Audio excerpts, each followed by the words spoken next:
All right, here we are looking at the blue cards in Kaldheim for limited. Again, just a brief refresher here. We're going to be sorting stuff by CMC, so doing commons, then uncommons, then rares within each of those. We're looking at ordering them by CMC, and then we're changing things up here. We're not doing the letter grade. We are looking at cards under 5 lenses, either raw power, reasons, rewards, replaceables, and role players as the categories, and then some subcategories there as well. If we feel like there are some, it's a reason to be doing blah or whatever. So here we go. First thing is first, a null single blue for an instant, counter target artifact or enchantment spell. Yeah, so they sometimes put this card in sets that have more higher density of artifacts and enchantments than we're used to, and this is one of those sets, and it's a fine sideboard card, and you're gonna get gotten by it in best of one sometimes. Doesn't mean you should run it. That's right. But yeah, this is a fine sideboard card if you're playing best of 3. I'm very curious for your take on this card because I know Ryan. Ryan Sachs is very high on this. Yeah, so bind the monsters. This is a single blue mana for an enchantment aura. Enchant creature. When bind the monsters enters the battlefield, tap enchanted creature. It deals damage to you equal to its power. Enchanted creature doesn't untap during its controller's untap step. Wow, there's a lot to talk about. So much for getting through this set review. I know. So there's a lot of comparisons to be made. Bubble Snare, Vendetta for the boomers out there. Mm-hmm. So I would say like this Swift Reckoning or whatever, those sorcery speed white spells that kill a tapped creature. Yeah, well, this is better than that, right? I don't know. This taps it, right? This already taps the right, so it doesn't. So you're guaranteed to take the thing. Well, yeah. So it kind of, yeah, exactly. It's sort of like that. Mm-hmm. I think this card is worse than a lot of people are giving it credit for. That's what I feel like too. Yesterday when this card came out, people came into my chat were like, "Oh my god, did you see Bind the Monster? It's like insane!" Right? I think just the fact, like taking the hit off of this, the last of the 2 points, 3 points, that matters, right? Yeah. The mana efficiency is great. The mana efficiency is fantastic. If this was a white card or a red card or a black card, the life loss not mattering as much, I'd be more down for it. Because one, you're looking at a color that has potentially life gain in black and white, but two, if blue is a tempo aggro color, then this card works. Yes. Like, if you put this in the context of blue-red wizards in Zendikar Rising, in some of those builds, you're thrilled with this card. Yeah. This isn't, people are saying, is this strictly worse than Bubble Snare? No. Bubble Snare is strictly better. No, but Bubble Snare didn't tap the thing. Yes, it did, if you kicked it. Oh, but no. But, like, not for 1 mana, though. No, not for 1 mana. No, I agree. I think, on average, that Bubble Snare is a better card than this. Yes. Right? Just given, kicker synergies and stuff like that, I think Bubble Snare is going to end up being better than this card. Yeah. I think you'll be happy with the first copy. There are some black cards, there's like a black 3/1 lifelink that can maybe offset the cost of that, but there's not a ton of, there's the white, actually, going back to the white-blue stuff, all that incidental white life gain, maybe that matters too, right? So I think you're going to be happy with a copy of this. I think you're going to be happy with maybe the second, but has all the downsides of cards that leave things on the battlefield that we talked about with the white card. Activated abilities can still happen if they're mana abilities, or not mana abilities, but activated, paying mana abilities, not tap abilities. Where this lands, I think this is a good reward, right? But kind of like Feed the Swarm, you'll be happy with the first. You might you probably even take this over all the other blue interaction spells at common. But I don't think you have to temper yourself a bit, right? Yeah, I think so. Yeah, I think Feed the Swarm is also an interesting comparison of you sometimes had spots. The floor of it is it's uncastable. And so that is a dangerous place to be in, I think, personally. But I agree. There are applications. I think the first copy, I feel like the first copy is a role player in my mind. I don't know if it's a reward. I think, I could be like high, a role player you take highly. Yeah. But diminishing returns for sure on a spell like this. Yeah, I think so too. Okay. And worth noting, actually, as we're going into blue, blue's got a lot of interaction spells. Like, this is just one of many. It's not like, this is right. my blue. Yeah, this is your one claustrophobia. It's got like 4. So that's something to. They've all got their pros and cons, but it's worth noting. Yeah, move over Zulaport Duelist. There's a new sheriff in town. Yeah. Just strictly better. Brian Barrow Intruder. Blue for a 1/2 with flash. When ATBs, target creature and opponent controls gets -2/-0 until end of turn, and it's a rogue. So it's just literally better than Duelist. Well, it didn't mill, right? This one doesn't mill. Oh, sure. Yeah, and of course, the whole we don't care about rogues here. So this is actually kind of interesting. I was trying to. This is one of the questions I was asking myself: is like, how much worse does this card get with not caring about rogue? I don't know. I think this effect, it's Fairy Duelist, right? Without flying and the extra mana. Just thinking, the more you can think about these as combat tricks with upside or combat tricks that leave behind bodies and not think about them as 1-mana 1/2s, I think the better off you will be with them. And so I would say this is probably going to end up being replaceable, but I will play this. I will end up putting this in many blue decks, I would imagine. Yeah, I think this card is, I think we've come to see, we've only really seen this effect twice, but both times it's been really good. Now, Fairy Duelist flew, and there was party implications with, the Zulaport Duelist. But I'm gonna start this card as just like a solid role player. You're going role player. Yeah. Oh wow. Okay. That's pretty high. Also, it just eats 2/1s, right? Eats 2/1s, just straight up. So it eats 2/1s and then doesn't do anything. Probably. Oh, jump blocks, jump blocks, sure. And gives you some life. Mm-hmm. I don't know. I like it. Anyways, next up, Depart the Realm. 1 and a blue, instant. Return target non-permanent to its owner's hand. Foretell for a single blue mana. Okay, this is only ever targeting my own sagas. That's the only thing I'm doing with this card. This card, that is one of the uses. Yeah, I think this card is great. Yeah, so again, this is the whole put things on layaway and then have. This is the flavor of Foretell, that is put it on layaway early, maybe put multiple things on layaway early, and then you have, unleash a bunch of them at once because it's so cheap and you can just... And I think this is important to note, this is the first, I think, of the Foretell cards we've seen that is more... So you're never getting a mana reduction on Foretell. Right. And this one is actually more expensive, right? Because it costs 1 and a blue straight up, pay 2 to Foretell it, pay a single blue to cast it from exile. So... that means you're probably less likely to be foretelling this, but you may, just to set it up to be cheap down the road.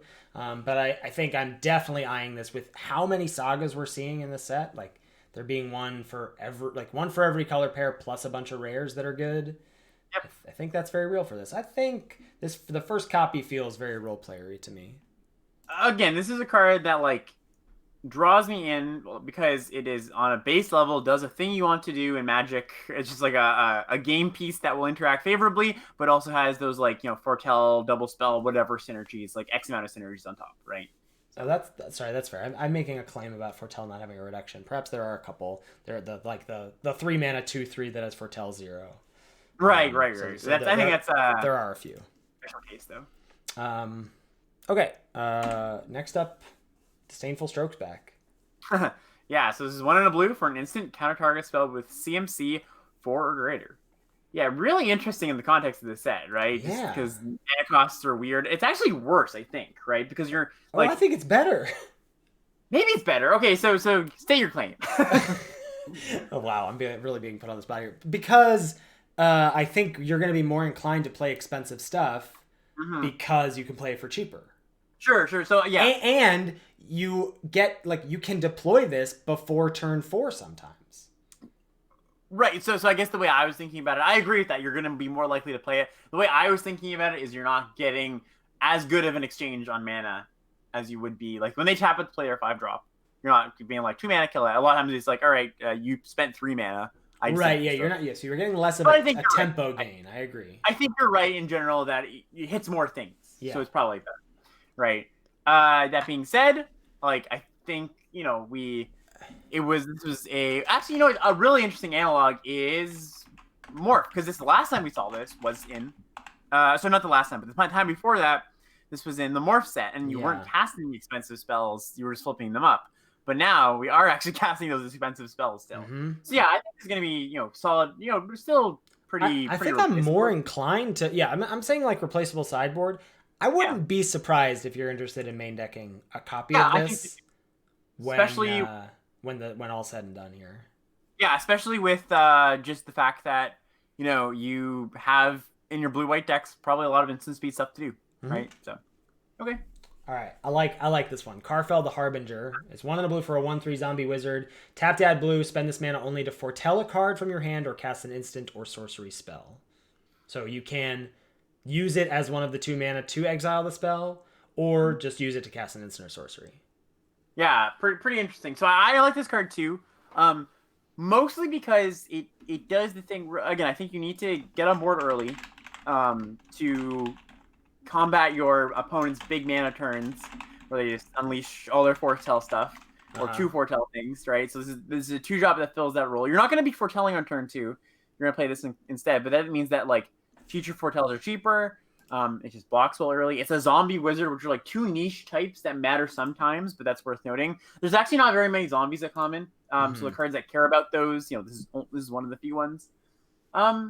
Yeah, I think in general this is good. I wonder how close this is going to be to Voldalian Arcanist. When you read Voldalian Arcanist, which is the instant sorcery version of this, and like it looks like you would do good things, but ended up not being actually that great in either of its formats, really. Oh, I don't agree about. I thought that card was good in Dominaria. Okay, fair. Trust me, you're more of a Dom expert than I am. Don't clip that, chat. And so I think that I'm optimistic about this card.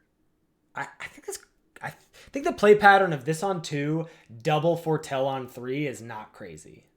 Right, yeah. And if my opponent does that, I'm just like, oh, golly. Like, what does turn 4 look like now, I don't know. I think this card is a real solid role player if you're in foretell, or depending on how, like, spells-oriented blue-red or blue-black becomes. I think this card is a really good role player in a lot of decks. Yeah, man, actually, now that you put it that way, yeah, foretelling 2 things on 2, on 3, and then flipping them up earlier potentially. Yeah, I'm on board with this card. I think this card's quite good. Yeah. Yeah, I like this card a lot. All right, next up, what do we got? Mists of Lit Jarrah. So this is 1 and a blue for an enchantment aura. Flash, enchant a creature or a vehicle.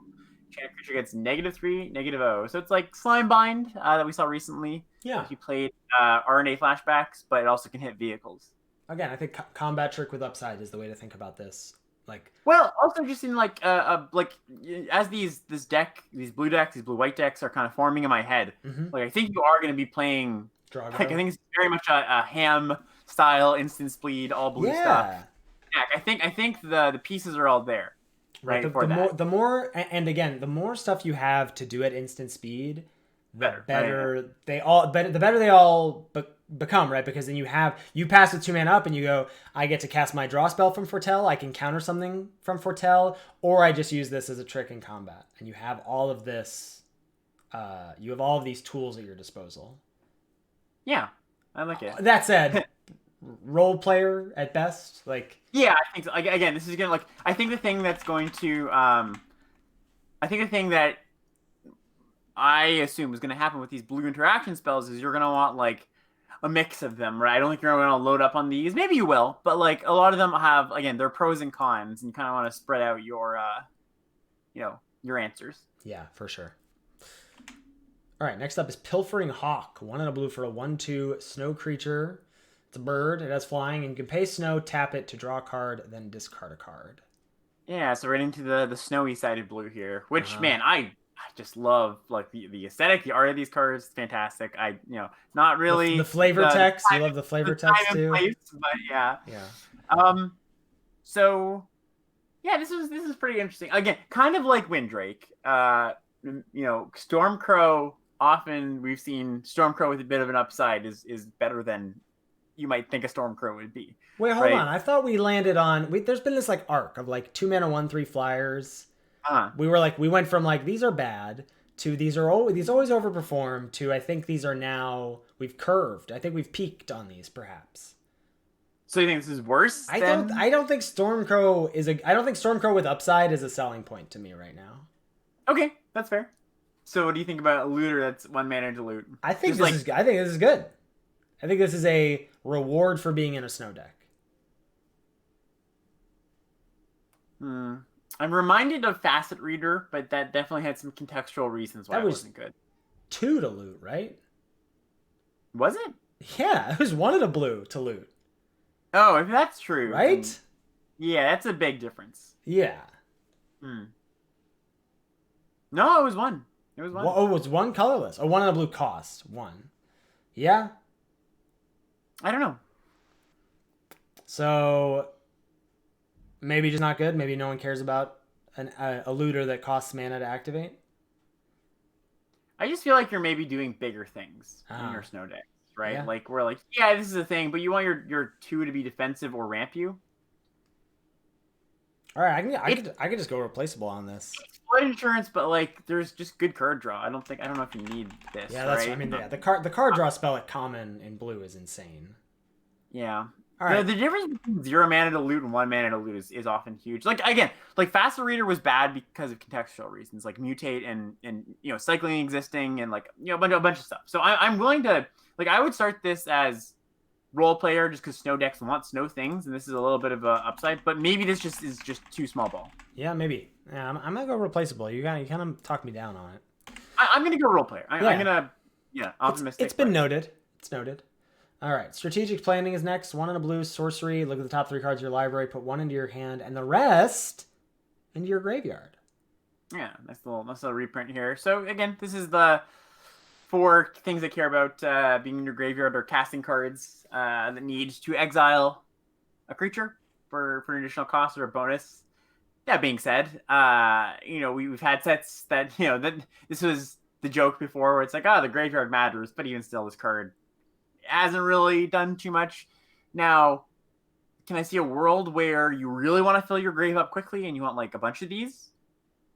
I don't think so. I don't think there's enough of the incentive to do that in this set. So where this lands is like, this is just going to be the anticipate style card of the set where like you'll maybe play this once in a while as one of your last cards, but we've seen stuff that cares about exile the thing from your yard or whatever as part of the cost or part of the bonus. So I don't think the putting stuff in the yard incidentally feels.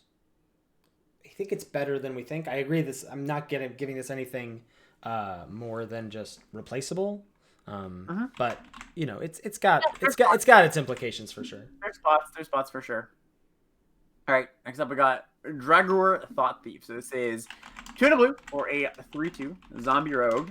When Dragor Thought Thief enters the battlefield, look at the top card of target player's library. You may put that card into the graveyard. So you fate seal somebody kind of. Yeah, and get types. Zombie baby. Yeah, types. Replaceable. I think. Yeah, I think this is I would imagine by the end of the format, mid part of the format, you just don't want this card in your deck. I actually don't think this card's good. Again, can you play it? Sure. Do you care about it? No. Yeah, this is just on the lower end. Sure, the floor is not bad, but the ceiling also is whatever. Yeah. All right, next up. Yeah, go for it. We got? Sure, yeah, I'll say it. It's Mistwalker. So this is 2 in a blue for a 1/4 shapeshifter, which of course means it's a changeling. It's every creature type.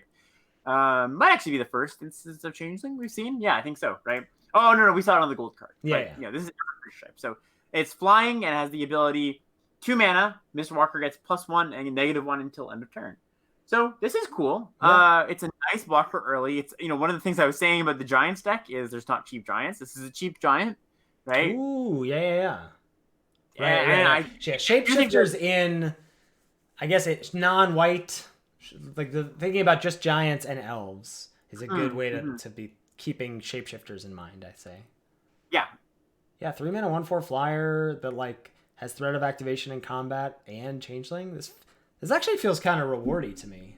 Wow, you're boosting. I think it's a good glue piece. I think it's a good role player, right? I don't think it's quite, but it's like a top role player. It's like the best of the best role players. Well, it's very Forbidden Friendship or Golden Yankee. All right. I'll go role player though. Okay. All right, here we go. Raven form. 2 and a blue. Exile target artifact or creature. Its controller creates a 1/1 blue bird creature token with flying. Foretell, single blue. They keep dressing up Kasmina's transmutation in every way possible. But Alex won't be fooled. So I've thought a lot about this card, going back and forth between maybe this time it's good, and maybe it's still just, secure the scene because Mia's transmutation, whatever you want to call it. I think kind of in the same vein as the 2-mana flash neg 3 and the 1-mana bind the monster or whatever that was called. I think he'll play one of these. Right? It is nice to say just get rid of that thing. Yeah. Right. And of course, all the things about foretell, synergies, double spelling, yada. We know that at this point, right? At a baseline, this has not historically been a great effect. Yeah, like you said, Kazmia's transmutation. I mean, this not being an aura is a big difference, right? This exiling the thing, just straight up exiling the thing, is a big difference than put an aura on the thing. Right.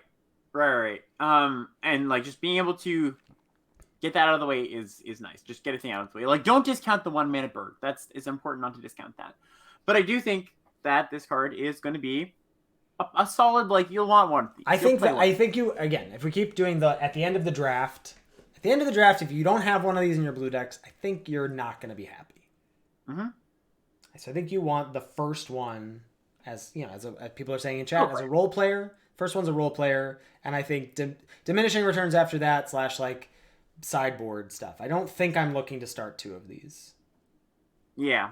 I think you're going to be sad when you run up when you're the like giant green-red monsters opponent or player that runs into an opponent that's running like 3 of these or something, but other than that.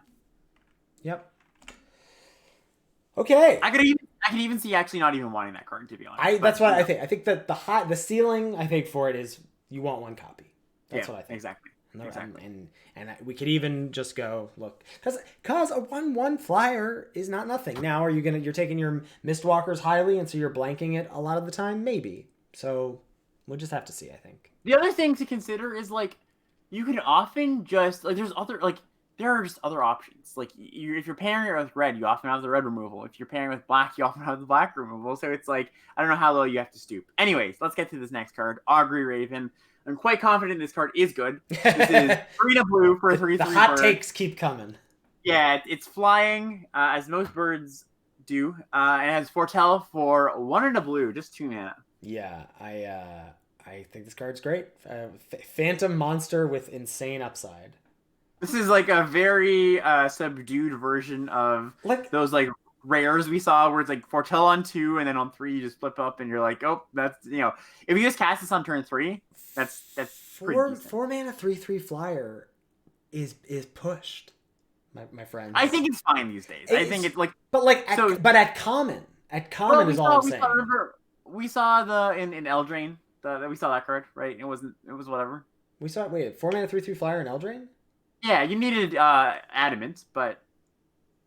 Oh, that is huge. How dare you, sir, compare Vantress Paladin to this card?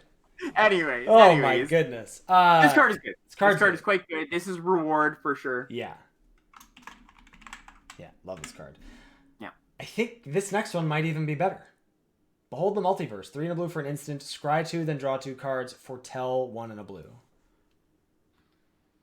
Yeah, so this is also just like it's a very similar card, right? I think this is again I just look at the raw stat. I look at without foretell and I go, doesn't seem like a common to me. Yeah, and then it's even better. I think this has my vote for best blue common. Wow. I can see it. I think this is just wildly powerful. I don't think I am personally there, but it's very good. Yeah, this is reward, right? This is. Do you think it's reason? I'm gonna. This is maybe my first take of the session here. I'm going reason. All right. For Behold the Multiverse. I can respect it. I'm gonna stick with reward for being in blue, but. Yeah, this card's great. All right, what's next here? Frostpyre Yetis. This is 3 blue, for a Yeti, not a giant. They had to nerf this. Just Yeti. No giants. Just Yeti. It's a 3/3 for 4 mana. It's a small Yeti. 1 in a snow. Frostpyre Yeti can't be blocked this turn. It's a snow creature, which is worth noting. I mean, I like this card a lot. I think this is most likely a replaceable level card. Yes. But what I like about this card is it's a way to win at common. And you just go like, hey, like my draft didn't go well, whatever. What are you doing with your eyes here, buddy? You don't think this wins games of Magic? So my argument towards it is like, why am I drafting a controlling deck if I don't have reasons to be a controlling deck? I mean, I don't know. I don't know what's going on with your draft, buddy. But like, my whole take on like common finishers is that like they have to be just very pushed. I don't want like, oh, this is a way I can win, right? I want it to win a large percentage of the time, right? That's my view on it. Okay. I mean, we're both giving it the same umbrella. I just think I guess I like it. That's fair. I like it better than you do. Yeah, I think so. I think I've just there's also like these cards have not had the best track record. The 4-mana 3/3 conditional unblockable. Well, but the condition is all right. Yeah, this is not Tome Anima. This is not. Yeah, this is is Seafloor Stalker. That's what I think it is. This is Seafloor Stalker. That's a great comparison. But this is so bad as a blocker in turn 4. Why am I blocking? Why do I care about blocking with this? Because you need to sometimes. Sure, and then it's gonna block. It blocks just fine. I think this is like, I'm hoping to never put this card in my deck. Okay. I do not think we need to argue about this. I don't think so either. Lit Jarrah Kinseekers is next. 3 and blue for a 2/4 shapeshifter. When it enters the battlefield, if you control 3 or more creatures that share a creature type, you put a +1/+1 counter on this, and then scry 1. Another replaceable card in my mind. Like, feels fine. Will it trigger sometimes in Giants decks or with some zombies or whatever? Yeah, but it's 4 mana. We gotta be doing better, right? Feels awkward. Yeah, I don't like this card at all. I don't think so. I think another replaceable. Yeah, I think so as well. All right, next up we got Bergstrider. This is a 4 and a blue for 4/4. Snow creature, giant wizard. When Bergstrider enters the battlefield, tap target artifact or creature an opponent controls. If snow was spent to cast this spell, that permanent doesn't untap during its controller's next untap step. Okay. I mean, it's a nice snow permanent, which is something we sort of glossed over for the 1/2 looter as well. Of like, it just being a snow permanent itself is also going to boost up your other, like, snow begets snow. The more snow stuff you have, the better everything else becomes. This is fine. This seems replaceable to me. I think so, but I think you're gonna be happy with, like, it's like, higher end of replaceable for sure. Yeah, blue is not looking great at common. I mean, there's a pretty steep drop off. I think there's like a couple cards I'm super hyped about, and then the rest I am not. Next up is Run Ashore. It's 4 blue for an instant. You choose one or both. The owner of target non-land permanent puts it on the top or bottom of their library, and you return target non-land permanent to its owner's hand. These effects just aren't good. No, we've seen this a lot of times recently. Swift Reckoning from RNA, right? Is that what it's called? But you know what I'm talking about. Yeah, it's like 5 and a blue for this exact. Yeah, and then we saw it in like Theros, and a lot of times this effect is never good. I can't think of a reason why it would be better than normal, but potentially, this is not a card I'm looking to put in my deck most times. Yeah. All right, last blue common here. All right, we got Undersea Invaders. So this is 4 blue. Creature Giant Rouge. It is a 5/6 flash. Undersea Invader enters the battlefield tapped. So that takes a lot of the bite out of what makes big flash creatures good a lot of the time. Yeah. I mean, it's a giant, so I guess maybe you'll care about that. I mean, the reason to have flash is like you get to pass with your Fertel instance or something. You get to pass with other instants, so you still have options. But yeah, this isn't ambushing anything, which is the reason you would want a flash creature. Yeah, I'm imagining this, like, the flavor behind this is just like comes down and just like fell from a very big height, and it's having a hard time getting up again and actually blocking. I think this is like a thing to do with, like, you can be like, oh, he plays all the instants or whatever, but like, again, I don't think I'm really looking to have this card in my deck necessarily. No, not at all. Maybe there's this giant control deck that's really sweet, and you do want all these cards. Who knows, I don't know. But I think this is replacement. Yeah. All right, next up, we've got first uncommon is Frost Auger, single blue for a 1/2 snow creature. Pay snow, tap, look at the top card of your library. If it's a snow card, you may reveal it and put it into your hand.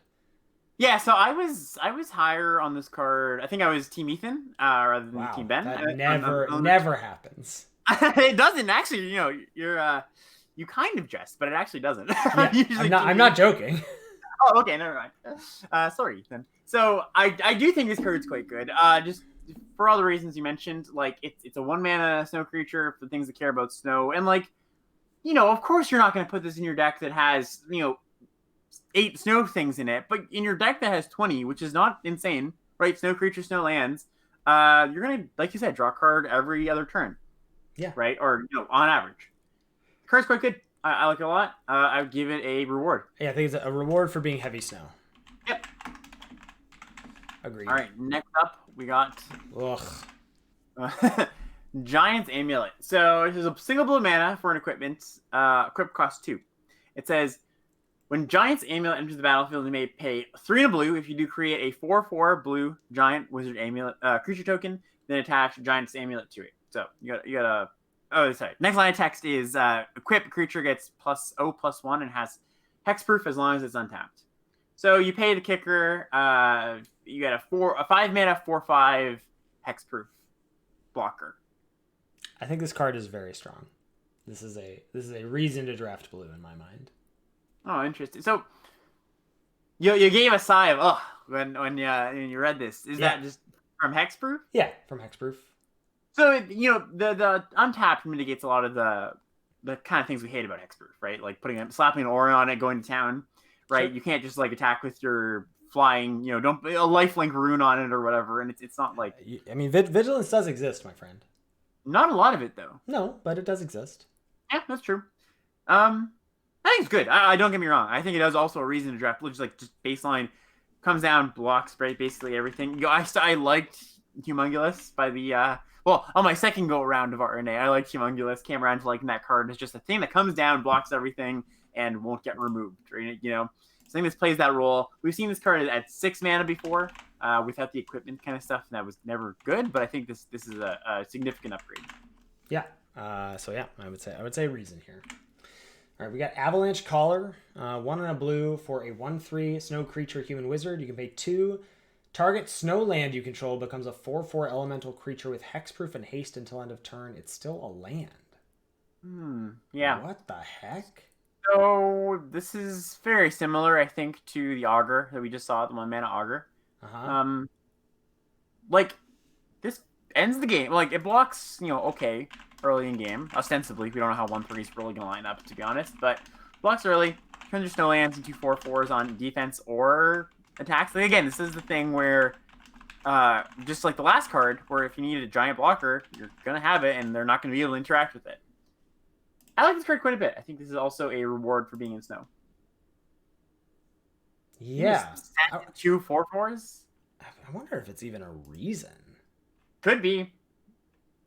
It seems so busted. 3 mana, like on 6, you can make 2 4/4 attackers. Now, you might end up in a place where you're like sacking them. I think making 2 4/4 blockers, like just saying like this is on the battlefield and you can't really attack me, and as long as it's on the battlefield, yeah, that's pretty dark. Yeah, I think I'm gonna go reason for Avalanche Collar. Okay, yeah, I'm gonna say reward still, but I can see taking this early, which means more of a reason category. Mm-hmm. Yeah. Okay. I heard you like sorcery speed anticipate. Right. So this is Glimpse the Cosmos. 1 and a blue for a sorcery. Look at the top 3 cards of your library. Put 1 of them into your hand. The rest on the bottom of your library in any order. Okay. So yeah, sorcery speed anticipate, and then it says, as long as you control a giant, you may cast Glimpse the Cosmos from your graveyard by paying blue rather than paying its mana cost. If you would cast Glimpse the Cosmos this way, and it would be put into your graveyard, exile it instead. So, think twice-ish. If you can repeat this is good. I would say. Well, kind of like the, slight, like giving a slight bonus to a Windrake or a slight bonus to, these creatures that have kind of fallen below rate. It's kind of same thing here, where if you can give a bonus to your Anticipate, I think that's quite good. Like you said, if you can do both sides, very good. So this is like a reward for Reward for being a giants. giant. Yeah, that's what I would And say. like not like an overtly powerful one where it's like, aha, this is the thing that's gonna win the game. But it's gonna be quite good, right? When you do this for 1 mana, Yeah, that's really good. yeah, very very good. All right, we Or got changeling, or yeah, changeling. sure. Which Got our should be like a less of a thing. Yeah, but maybe All right. maybe blue green. Get some changelings floating around. Rune of Flight is next. This is 1 in the blue for an aura rune, enchant permanent, and when it ETBs you draw a card. Enchanted permanent has flying or grants an equipment to grant your creatures flying. Yeah, so Cartouche of Knowledge ish, but all the nice things we said about the runes before. Mm-hmm. I think obviously not being a red or white one does it's bump it down it's a little knock against it. A little bit, just a knock, yeah, for sure. But like so basically I'm not looking at this card as a rune necessarily, just baseline cantripping flying aura, which is a playable card. It's a fine card. I think this is not going to be. I'm not as anywhere near as excited about this one as I was the white one, but yeah, I would say this feels. I guess I'm gonna go rewardy for now, but maybe it could even. I could see it going both ways, honestly. Yeah. But I guess I'm gonna toe the line here by saying reward. Like kind of funny. You can put this on your land. Oh geez, the hexproof. Hexproof flying. Yeah, it doesn't fall off. That's hilarious. Okay, that's kind of wild. Combo God. There. Anyways. Yeah. All right, the iciest manipulator is next. What's that? Ice Bind Pillars. This is 2 in a blue for a snow artifact, and it's just Ice Manipulator in the text, except it needs snow. So snow, tapped her artifact. And it can't tap. I guess it can't hit lands, right? Yeah.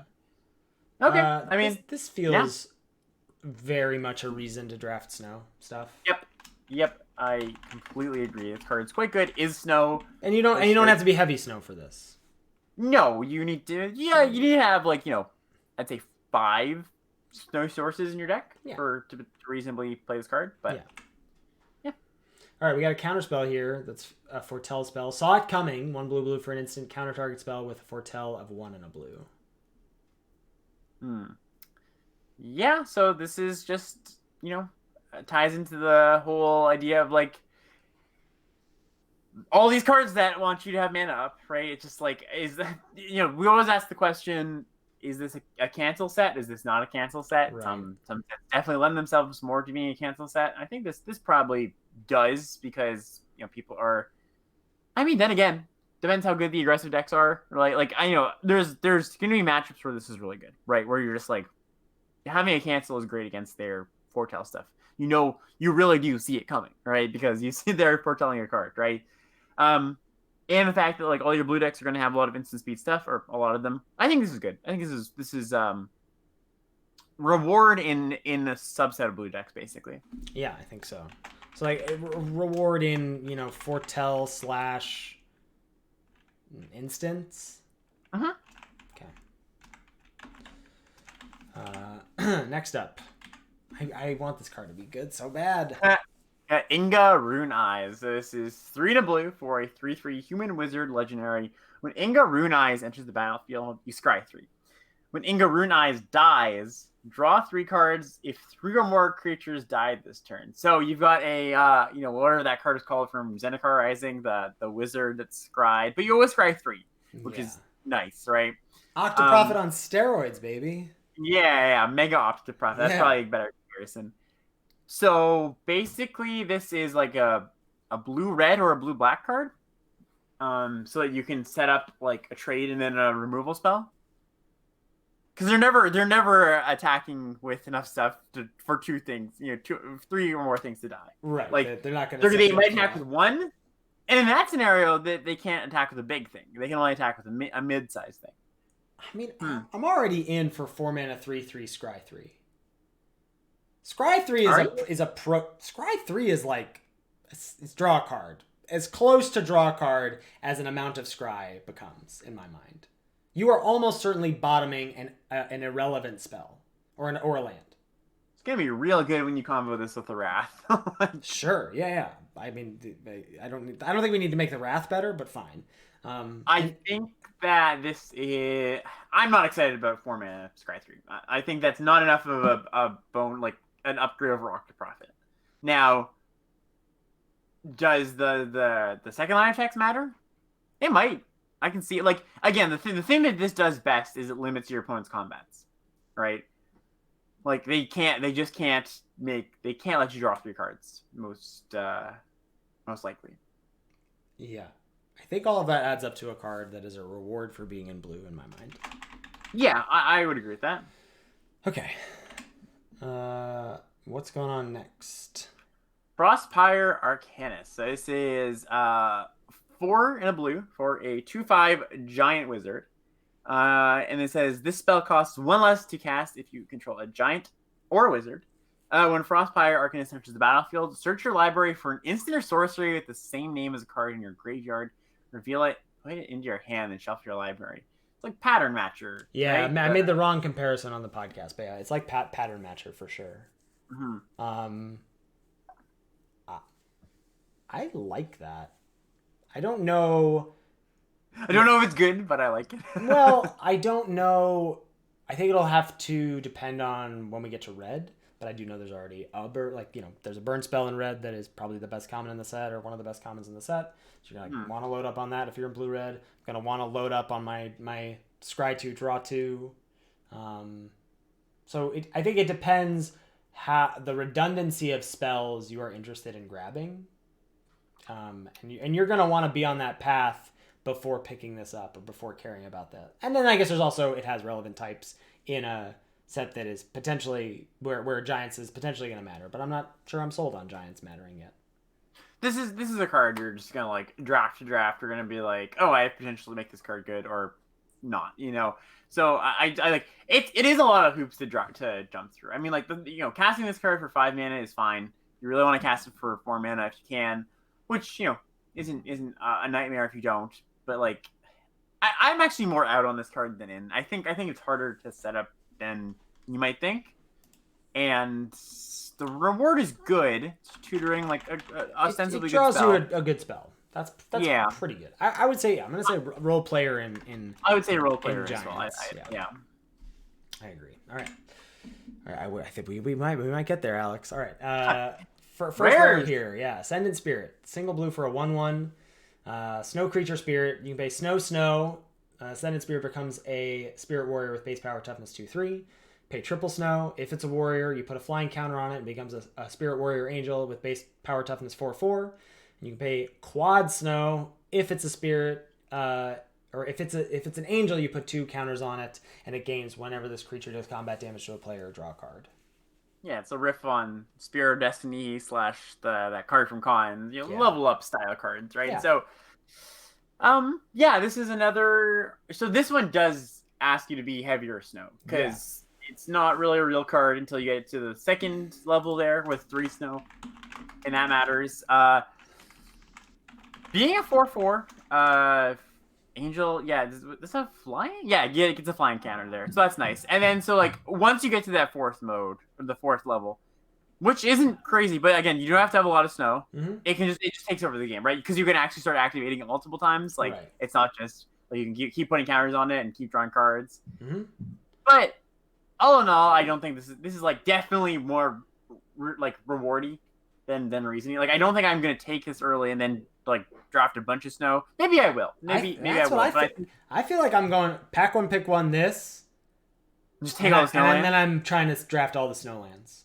Interesting. Yeah. This might be that. It might be that. Yeah, you might be right. This feels reason-y to be heavy snow in my mind. I mean, it's very good when you get there. It's very good when you get to like. I just worry about how easy it is to get to 4 snow. Yeah. I mean, I guess 3 snow is really. I think by 3 snow you're doing it. Yeah. Okay. Okay. So you want to give this a reason? I'm saying reason heavy snow. Let's do it. This is a weird card. This one. I haven't read this yet. It says Mystic Reflection. This is 2 in a blue. It's an instant. Or it's what? Choose target non-legendary creature. The next time 1 or more creatures or planeswalkers enters the battlefield this turn, they enter as copies of the chosen creature and has foretell for a blue mana. Okay. Next time 1 or more creatures are the battlefield this turn, they enter as copies of the chosen creature. So it's like a weird Raven form-ish where you can like downgrade their creature or upgrade your creature. if you have tokens, it's quite good because you can just like make your small tokens come in as like your best things or their best thing. There was I forget what it was called, and maybe we've seen multiple versions of this, but I think it was a force in Modern Horizons. It was the black force was basically like kill a creature that entered the battlefield this turn. Yeah, And it was basically just like a black counter spell for a creature because you just needed to time it so right. This sort of is the reverse. This is like a blue. Again, it's like a weird Kasmina's transmutation style thing if you're thinking about like killing your opponent's stuff or downgrading your opponent's stuff. I think what's best about it is if you set it up for I'm going to cast 2 things and make them my best thing, but like what turn is that happening? Well, it's only 1 blue mana to foretell, right?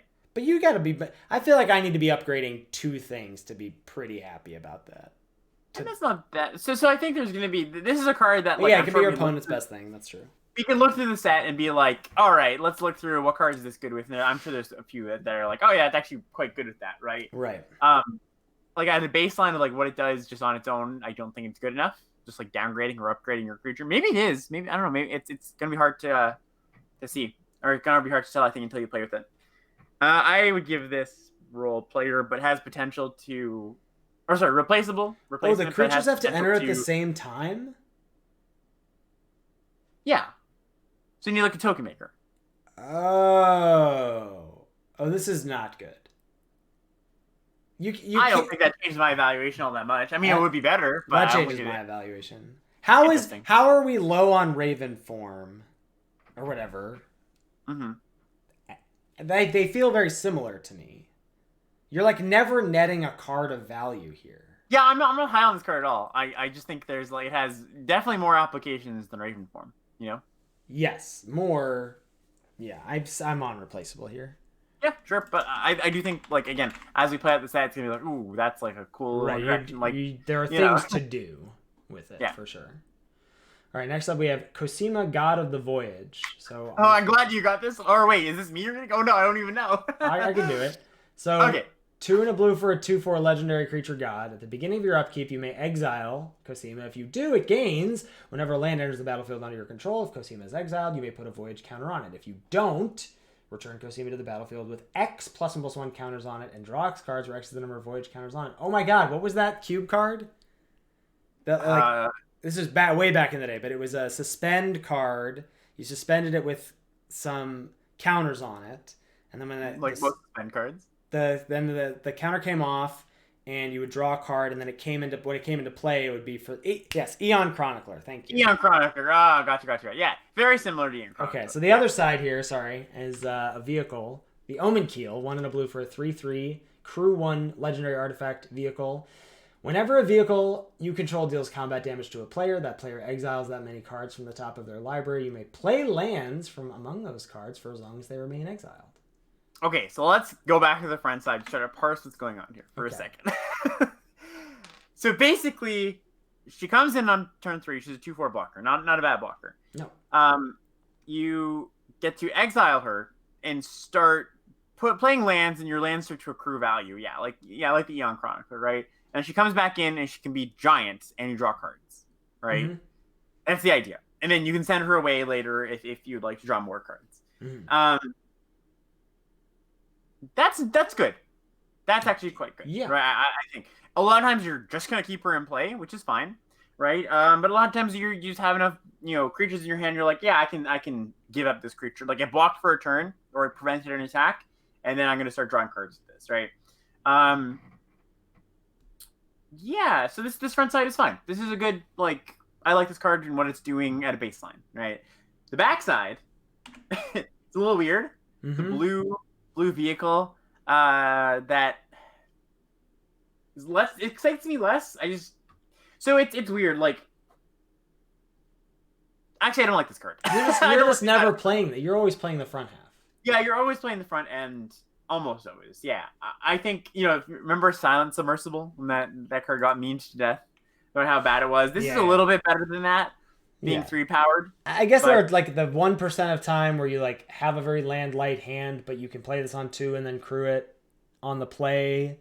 Maybe you do that, but I don't even think you're. I just feel like you're gonna be you're gonna be playing the front side 95%. I mean, it is an interesting dichotomy, right? Because the front side is like, hey, you got a bunch of lands. This is going to draw you some cards. The back side is like, you don't have a lot of lands. This is going to get you those lands. So, like, that's the idea, you're going to omen kill some amount of the time, but not a lot. Put the blue rune on this. Huh? Ooh, there we go. All right, yeah. So I think this is quite good, right? I think this is raw power in my mind. This card, this is raw power. You're gonna play. I think it could probably be a little bit like reason-y. I think it's actually reason. I don't think it's raw power. I don't think it's just like in the same tier as the other cards. All right, yeah. Next up, what do we got here? We got Cosmos Chargers. This is 3 and a blue for a 3/3 flying flash. Not bad.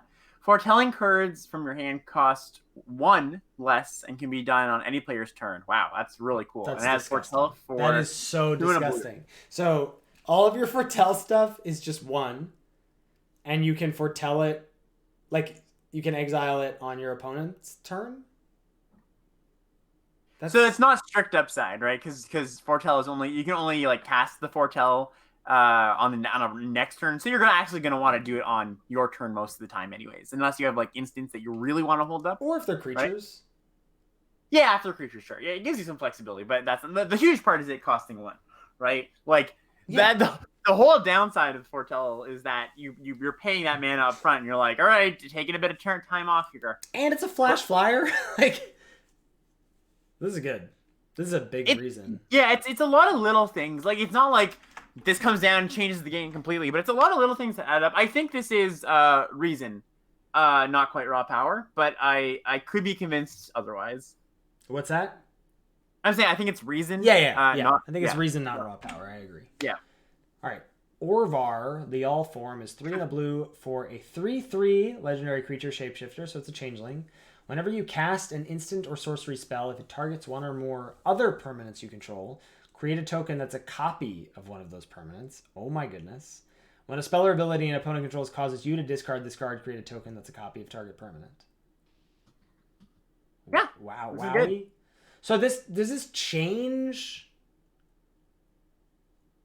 This is kind of crazy. Yeah, this is sort of so there's that card way back in Origins that was like you really wanted to pick up things that target Willbender, I think it was. Yeah. Right? Yeah, so you like stole all their stuff, and this is very similar to that, right? Where so if you just all your bounce spells turn into bounce, make a copy of that thing. Mm-hmm. That's wild. And then if you have burns, if it's your blue red and you kill a thing, make a copy of it. Yeah, this is I mean, you have to like build around this in a way, but this is raw power. I would say so too. Yeah, this is a must kill. Yeah. Right, this is an absolute must kill. Oh wow, yeah, bounce your saga. Whew. Oh my god.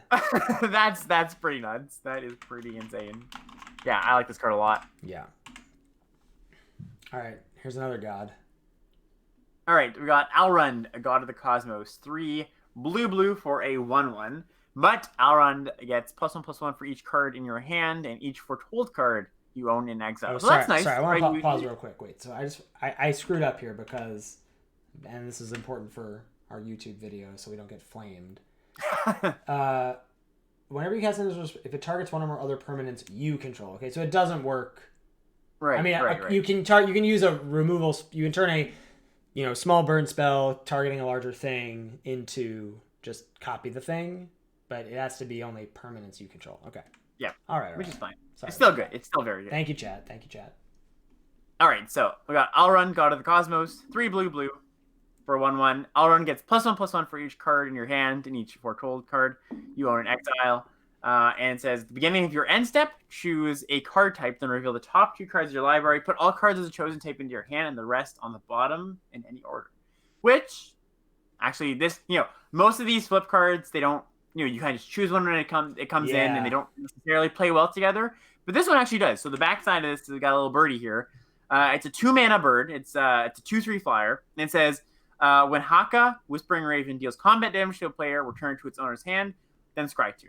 Right, so you can set this up, set up your scries. Alrund, you cast Alrund after you have returned this to your hand, and then call creature. If there's creatures on top, you draw those.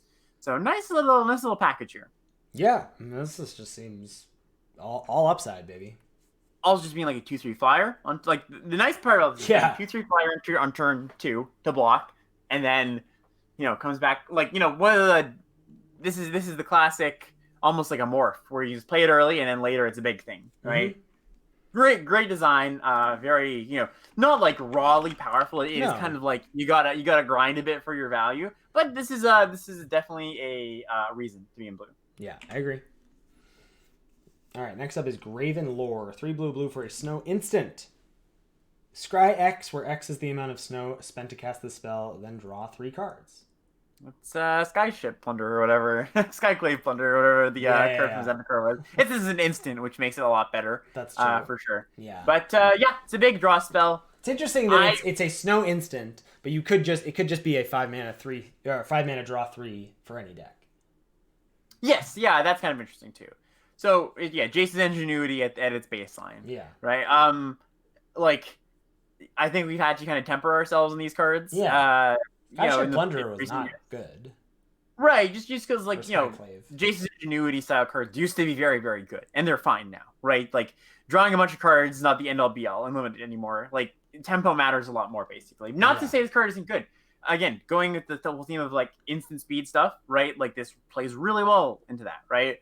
There was the one from RNA, right? Yeah, the addendum one that you described. Similar, very similar. Mm-hmm. And this is good. So this is definitely more of a reward for being in blue. I'm not going to first pick this that often.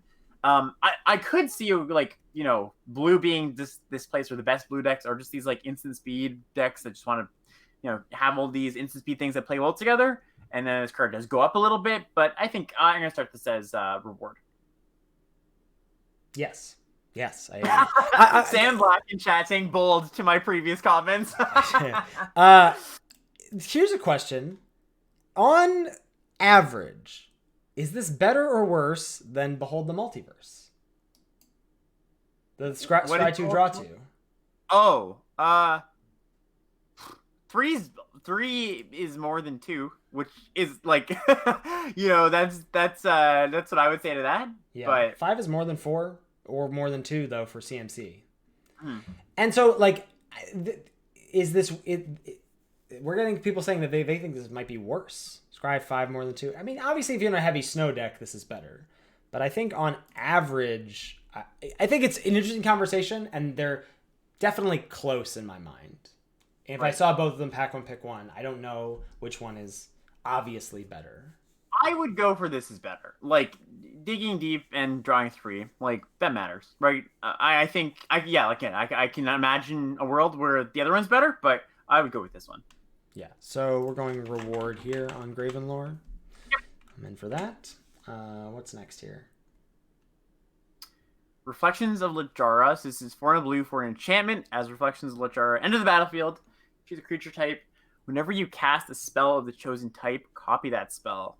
That's a very double vision-y, actually, right? It's kind of like, you have this subset of cards that you want to reach, 9, 10 of them to be able to play this card. But when you do, it's really, really good, right? I think this is probably even better than double vision a lot of the time. Like, if you copy a Shock or a Sturch and Dragonfire, that's often good. But like copying, 4-drop creature, 3-drop creature, maybe not better, but at least comparable.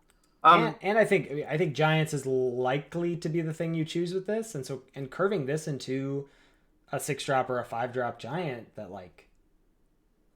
just replaces itself really. Like, you're gaining that tempo loss back almost immediately, and then everything else after that is pure upside. Yeah, I'm basically viewing this card as very similar to Double Vision. Yeah. Right, and even in the fast world that was M21, Double Vision was like a real build around. So I think this is it was kind of tricky, right? It's definitely very contextual, but I would give this more of a. I don't know. What would you give this? I'm gonna give this a reason. I feel like I see this, and this is a reason to do something tribal, most likely Giants. There's inherent synergies. The other thing is, like, you just have this and a creature in your hand. Like, whatever your best creature is in your hand, the turn after you play this, you copy it. Mm-hmm. Yeah. And then anything after that is upside. Rider of you want 6, Yeah. 7, 8, 9. No, 9 is actually really good changelings too, right? That's actually like in blue as changelings. Yeah, okay, this might. Yeah, I'm on board with this. Yeah, terrible top deck is just not a good argument for so many cards, though. Yeah. So many cards are bad top decks. That doesn't make them bad cards. All right. All right. Alrund's Epiphany is here. This is 5 blue for a sorcery. It's a mythic.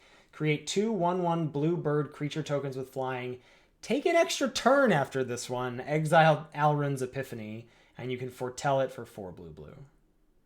Yeah, I mean, so like this solves one of the problems of a time walk, and like that just being like when you're behind or at parity on board, time walk is not fantastic, right? Like it's cycling plus whatever else you could do in that turn activated ability, but just like putting you slightly more ahead with two more flyers, that does matter, right? Like you increase your board, maybe opens up more attacks. So like I think this is one of the better time walks we've seen, like better time walk variants for limited. Like a lot of them we've seen are kind of like I'll take it or leave it, but I think this one's quite good. I agree. This seems like I'm going raw power here on Alrund's Epiphany. Yeah, I like it. All right. Up next, Cyclone Summoners. This is 5 blue for a 7/7. So 7 mana for a 7/7 giant wizard. When Cyclone Summoner enters the battlefield, if you cast it from your hand, return all permanents to their owner's hands except for giants, wizards, and lands. Oh wow. That's a lot. Nice. That's a lot, buddy. This is like Cyclonic Rift. Yeah. Yes. It's Slin Voda, but it's 7, not 10. Yeah. So it's big. It's expensive. This is big. I think I like it. Yeah. I think I like it. I think I'm on raw power here, honestly. One of the problems often with these types of cards we've seen in the past is just like it's symmetrical and there's not a lot of ways to break the symmetry, right? Like everybody's cards get bounced, but like this just inherently breaks the symmetry. Yeah. Yeah, this is good. Yeah.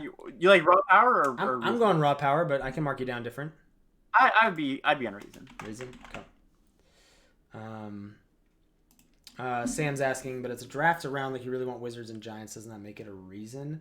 I think you're also often just fine. Like even if you don't, unless your opponent is just on blue-red giants or whatever, like you're fine with bounce everything. I have a 7/7. That just seems good to me. Period. Yeah, there's going to be matchups like incidentally. This is bad, sure, right? Well, and like the way to bad.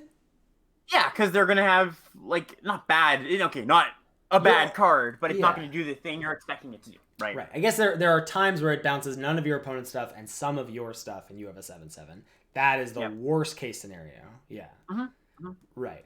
Yeah. I get. Yeah. Okay. So I guess raw power perhaps means you have to do some work. You don't have to do any work, whereas reason is you have to do some work. So that's fair. I'm down with that. All right. Last rare here is Icebreaker Kraken. 10 blue for an 8/8. Costs 1 less to cast for each snow land you control. It is a snow creature itself. When it enters the battlefield, artifacts and creatures target opponent controls don't untap during that player's next untap step. And you can return 3 snow lands you control to their owner's hand to return Icebreaker Kraken to its owner's hand. Kind of a similar card. Worse, I think. But similar. So let's say you're on the good side of you happen to be in... snow is open at your seat, and you have like 5 snow lands by turn 6, right? Okay. You still can't cast this. Still can't cast this thing.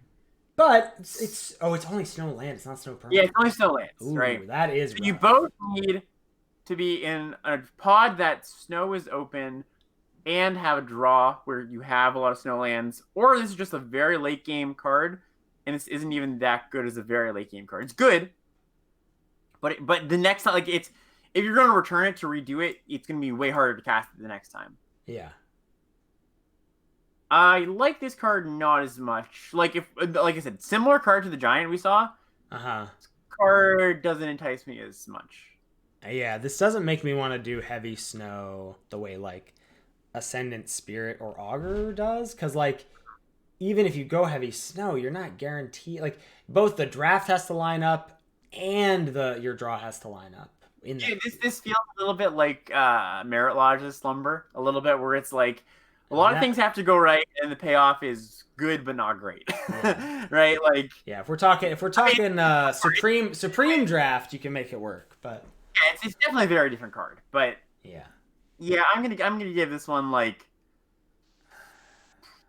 a low level reason. No, not even that. Sorry, reward. I think maybe like low level reward. I think it's reward. If you get there on snow, like the 10 snow land deck where the table just lets you have it, Yeah, it's good. Right, so that's a reward for heavy snow, I would say.